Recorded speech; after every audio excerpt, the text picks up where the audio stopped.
is Talha Ahmed, a lawyer and commentator on Bangladeshi affairs. Talha, thank you for being with us. Sam Joy was saying that people were shocked by the brutality and scale of the attack. Was it such a surprise, though? Yes and no. Yes, in the sense that it comes on the back of other incidents. And if there's one thing terrorists love, and it is the profile, the high media impact. And if you want high media impact, having diplomats and experts is the way to go. No, because in Bangladesh's history, something like this never happened before. Killing happens, people die, but that kind of attack is new. What are the people who are responsible likely to have been hoping to achieve by it? There could be multiple reasons. One of them could be, if they are ISIS-linked, which we think they are, then Bangladesh government consistently denied any presence of ISIS. And if you want to let the whole world know that ISIS exists, what better way than to do something like that? Sheikh Hasina has obviously reacted to it as Prime Minister and said how shocked she is and the efforts that the authorities will make. But there have been quite a large number of attacks, admittedly often on individuals, over the last few years that have been blamed on Islamist extremists. And the response of the government has been pretty low-key. I think the 2 points. First of all, I think that her response this time has been very positive and encouraging. I think she struck the right tone when she spoke about these incidents, which is a departure from previous tendency to blame on the opposition. But I think the problem government has is that government's own hand is not clean.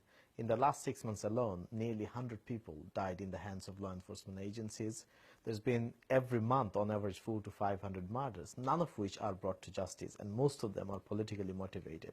So when a government continues to kill, when a government fails to bring perpetrators to justice on political matters, it can't suddenly then bring to justice extremists and so on.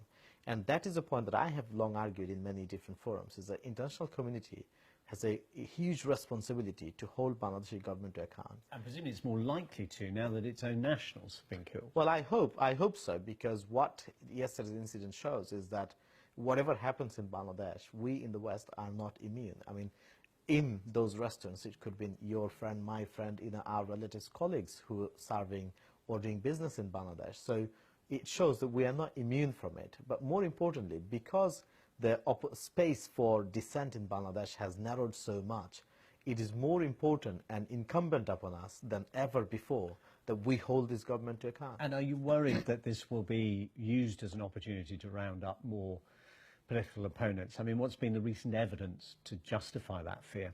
Well, I hope it isn't, but if we go by recent response, then unfortunately we can't be hopeful. For example, about a month or so ago, a police officer's wife was killed, and he was blamed on extremists because apparently that police officer was very active against Islamists. And what we have seen on the back of it is 13,000 arrests, many of which 13,000 just to do with the one case within about 2 weeks. And even by government's admission, only 200 or so had something to do with extremism. So the rest must be ordinary people, maybe petty criminals. And so when such large scales of arrest takes place, as a lawyer, I can't be satisfied that due process has been followed. And we must be very firm in asking Bangladesh government that any kind of departure from due process should not be and cannot be tolerated. Talha Ahmed, thanks very much for being with us here on BBC News this evening.